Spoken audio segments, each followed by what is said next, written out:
Sekarang gimana menegur? Ada teknik yang sangat efektif dan saya pakai ini sejak anak kecil. Namanya teguran 1 menit. Negur perilaku, Bu, nggak usah lama-lama. 1 menit saja. Itu pun dibagi. Setengah menit tegur perilaku yang keliru, setengah menit puji perilaku anak sebagai perilaku yang baik. Nah loh, kita biasanya gimana sama anak?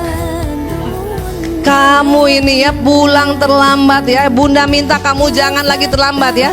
Dengar, sekali lagi bunda bilang kamu jangan lagi terlambat. Udah sekali lagi udah setengah jam.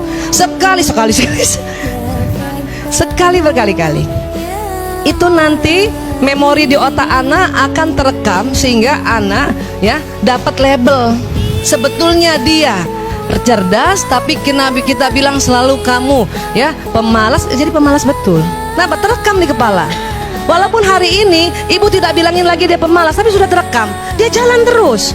Rekaman di otak jalan terus lewat sistem saraf. Kalimat itu kita sampaikan pada anak usia 3 tahun, apalagi itu lagi golden period itu. Perkembangan otak dia nangkepnya. Kata ibunya, saya udah nggak pernah bilangin dia pemalas, kenapa dia pemalas? Rupanya omongan kita yang pertama itu sangat membekas. Itulah makanya kita minta yang ada ya, yang kita lakukan 4 tadi. Maafkan diri ya, minta ampun, maafkan anak itu, dan juga kita minta maaf. 3 bisa, 1 agak berat. Tapi daripada anak kita memorinya tidak terhapus ya, bahaya. Bisa hilang Bu Aisyah memori yang lalu? Enggak, tapi bisa menipis. Paling anak kita jadinya gini, oh dulu ibu saya bilangin saya pemalas karena belum kerumil. Jadi dia tahu, oh setelah dia belajar jadi baik. Itu menjadi pembelajaran, tidak bakal hilang. Semua memori nggak bakal hilang Bu. Ibu pernah hilang nggak memori ibu-ibu? Maaf, satu ketika pernah, maaf, zaman dulu kan dicubit ibunya. Masih ingat Bu? Nggak bisa hilang kan? Tapi ibu mau memaafkan kan? Karena ibu tahu, oh saya maafkan ibuku. Kenapa? Kolonial, ya. Pernah damprat orang tua? Pernah dimarahin orang tua? Pulang terlambat dimarahin? Itu saya ingat terus itu. Tapi saya memaafkan.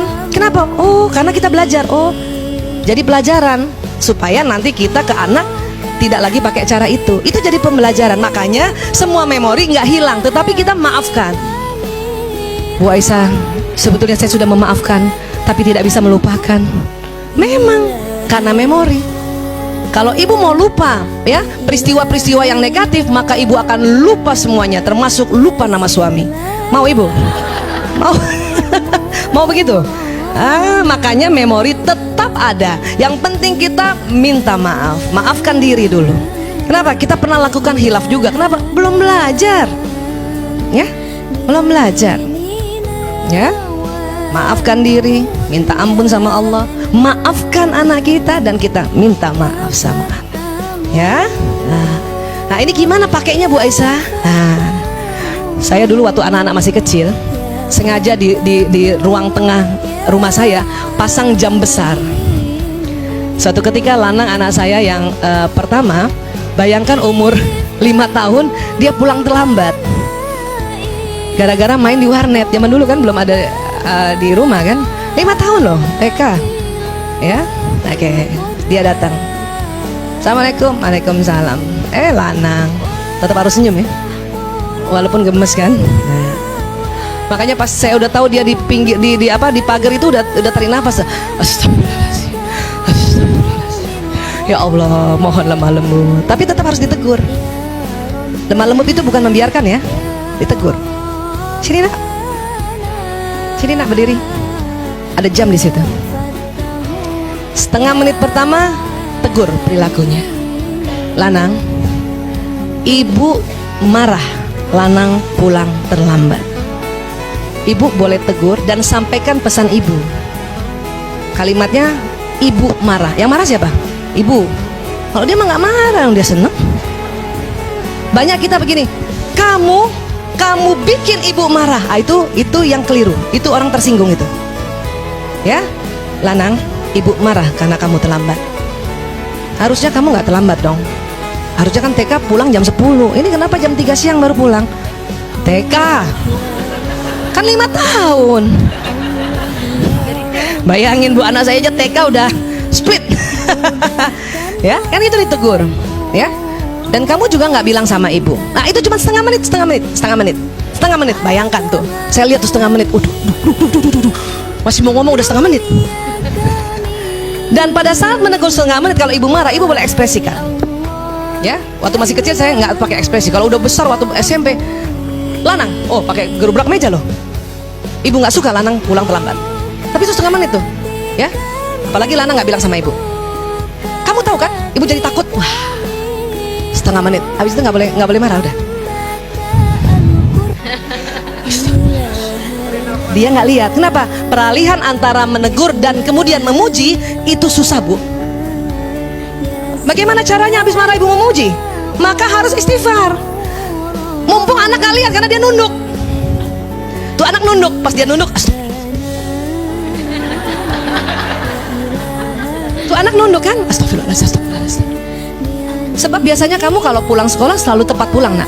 Dan kalau mau kamu pasti telepon ibu. Itu bagus, nak. Itu memuji. Karena dia selalu lakukan itu. Satu ketika dia tidak telepon saya dan pulang terlambat, kita tetap tegur perilakunya. Bisa paham, Bu? Setengah menit. Itu latihan. Alhamdulillah berhasil. Lanang udah berhasil, berarti adik-adiknya berhasil. Itu latihan. Makanya lihat jam. Udah harus muji nih. Ya. Biasanya kan gitu. Kelamaan 5 menit. Kelamaan. 1 menit aja. Itu efektif sekali. Sehingga dia belajar bahwa oh kalau saya mau pulang terlambat saya telepon. Ya. Tapi apa dia bilang? Anak mau bicara apa, nak? Kasih waktu bicara. Ibu, tadi aku udah telepon ibu pakai telepon ibunya teman aku. Udah ngomongnya gitu kan, teman aku. Tapi ibu nggak angkat. Barangkali ibu lagi seminar. Oh iya ya. Karena pas saya lihat, oh iya ada miss call. Cuman nggak tahu ini nomor siapa. Ternyata ibu temannya. Berarti kan dia sudah melakukan hal yang sesuai prosedur. Kalau kita negurnya setengah menit, kita nggak malu, Bu. Kalau ibu negurnya 5 menit atau 15 menit, ibu malu. Ternyata iya udah telepon. Kalau setengah menit nggak malu. Oh astagfirullahaladzim, iya nak, ibu nggak angkat, ibu nggak tahu nak, ibu minta maaf ya. Langsung begitu. Iya, Bu. Jadi dia harus tahu hargai pribadi anak ini tetap positif. Karena dia biasanya nelpon. Tapi kenapa pada saat itu menurut saya tidak telepon, padahal sudah telepon. Kasihan kan? Coba kalau nggak dikasih 1 menit ini. Lanang, kenapa kamu terlambat? Selalu terlambat, bikin ibu marah aja. Kamu seperti bapak kamu aja ya. Wih, merembet bawa bapaknya. Itu bahayanya kalau merepet. Belum lagi selesai tuh, kayak bapak kamu aja. Memang dasar orang Jogja selalu terlambat. Woi. Kenapa bawa Jogja? Sempat anak saya belum pakai teknik ini ya. Anak saya bilang masih kecil tuh ya, belum pakai teknik ini. Ibu, kalau aku terlambat, ibu marah, aku terima. Tapi kalau bapakku orang Jogja, itu salah ibu. Kenapa pilih orang Jogja? Itulah kalau kita menegur tentang kekhilafan anak, tidak dibatasi waktunya, merepet kemana-mana. Nanti bawa-bawa kakeknya lagi nanti. Seperti bapakmu aja, memang zaman dulu kakeknya itu nggak pernah semua. Itulah kalau dari kecil tinggalnya di Tanjung Priok. Kenapa bawa Tanjung Priok? Paham ya, Bu? Makanya kenapa harus dibatasi. Dan anak tersentuh. Kan kita sudah sepakat maunya tersentuh, bukan tersinggung kan? Kita udah sepakat dari awal kan? Susah amat ya Bu Aisyah. Emang supaya masuk surga, Bu, susah Bu, hadiahnya surga. Kalau gampang, hadiahnya rice cooker. Panci, voucher. Ini tuh susah memang, butuh ikhtiar yang luar biasa karena hadiahnya surga.